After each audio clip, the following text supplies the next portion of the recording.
All right, so I'm going to tell you right now the surprise ending to the story. So go ahead and get yourself a large tub of ice cream and start eating it right away. And I'll tell you why. Yesterday was a YouTube all day kind of day. Kids were basically just lounging around, watching YouTube, watching Netflix. And my daughter has a habit of, my youngest one, of getting sort of pulled into whatever she's watching, and she won't want to eat. She's a little bird anyway. She just like pecks away at stuff. So I wasn't too worried about it. And then in the evening, she started saying her stomach hurt. And so of course we were like, oh, well, it's because you didn't eat anything all day. So now you've got hunger pains. And so I gave her a Tums. We tried to get her to eat some food, and she ate some little nibbles, but didn't really eat much. And so then we're all getting ready to actually get into the bed. And I was like, you know what? I'm going to go ahead and get our puke bucket. One of our puke buckets ready, just in case, you know, because she's saying she doesn't feel good. I'm going to trust my instincts, right? So I go to get it, and I walk back into the kitchen where she's taking her vitamins. Maybe in hindsight, not the best thing I should have done is given her vitamins, but we do that every night, so it's not an unusual thing. And she stops, she turns, she grabs the bucket, and bleh, sick all over. So great that I had the bucket so it didn't end up all over the kitchen floor. Not so great because then, you know, yuck, sick time. I felt terrible for not really believing her that something was wrong. Needless to say, we took her seriously.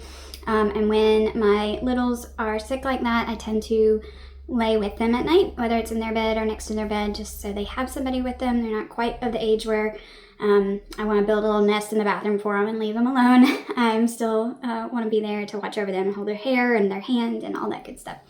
So I laid with her last night in the bed, and luckily she did not get sick again. Yay, yay, that's great. But unluckily for me, I did not sleep well because I was worried about her. I kept waking up. I wasn't comfortable because it wasn't my bed, and when she doesn't feel good, she likes to have contact with another adult human, and so she was pretty much constantly on top of me, and I don't sleep well with people touching me. It's just one of my things. So I did not get much sleep at all. I was lucky that I was able to sleep in a little bit this morning. I was able to get out of her bed and go to my bed and let her watch some TV while I kind of got a little bit of rest this morning. She's definitely feeling better, so that's great. But needless to say, when I woke up and got out of bed, it took a long time for me to get going. And I had my coffee, started on a Celsius. I was like, you know what? The best thing to do right now is to go get a hot shower, brush myself off, slap some lipstick on, do my hair, so at least I look okay. Even if I don't feel okay, that always makes me feel a little bit better if I feel like I look a little bit better. So I did all those things. In the meantime, she comes in and says, Mommy, where are we going? I said, nowhere. I'm just trying to get ready for our day. So anyway, moral of this story, number one, take your kids seriously. I know there are kids that make things up, but in my opinion, it's better to be safe than sorry, and I should have minded my own recommendation.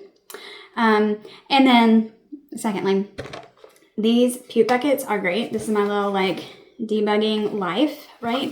They're not giant. They're not pots and pans that I use in the kitchen. It's not a trash can that's smelly and yucky. You can throw these in the dishwasher. You can throw them away because they're just plastic. I keep one in each of our kids' areas, like their bathrooms, and I try to keep one in our master bedroom because you never know when they might crawl into bed with you and be sick. So this one has seen better days. I might have to go get a new tub of ice cream myself so that we can replace this one. But they seem to be a great size for kids to hold when they're not feeling so good. It's not giant. And then at night, once they do go to sleep, if they go to sleep, I clean it real good, or I get a replacement one from another bathroom, and I just sit it on the end of the bed, and that way it's there. It's small enough, it's not gonna get in their way while they're sleeping, but they can grab it if they need to. I can grab it if I need to, and so this is my little hack or helpful tip. Keep these around. Go get you some ice cream. I've heard there's some bad bugs going around, so you might need a puke bucket. You can also get the puke bags on Amazon. I have gotten those, especially when we are planning on being in the car a whole lot. And I used to always keep them, my older one would get car sick, so I would keep them in the back pockets of my car, just so if they started feeling bad, I could just be like, here, get the bag. Luckily, I think they only had to use it like once or twice, so that's good. But it's good to have there. It's just reassuring to everybody, because there's nothing worse than vomit in your car.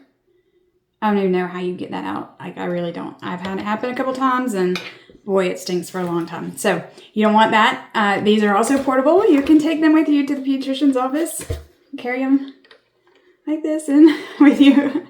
I have done it before. And again, much better than ending up with vomit all over the floor. So hopefully that's helpful to you. And I'm going to go finish out the day and do a little bit of my work. Gotta get caught up. This week was a little challenging, juggling time and work and kids and everything. So I'm going to do a little bit of work and get caught up and start the real work next week. So, toodles!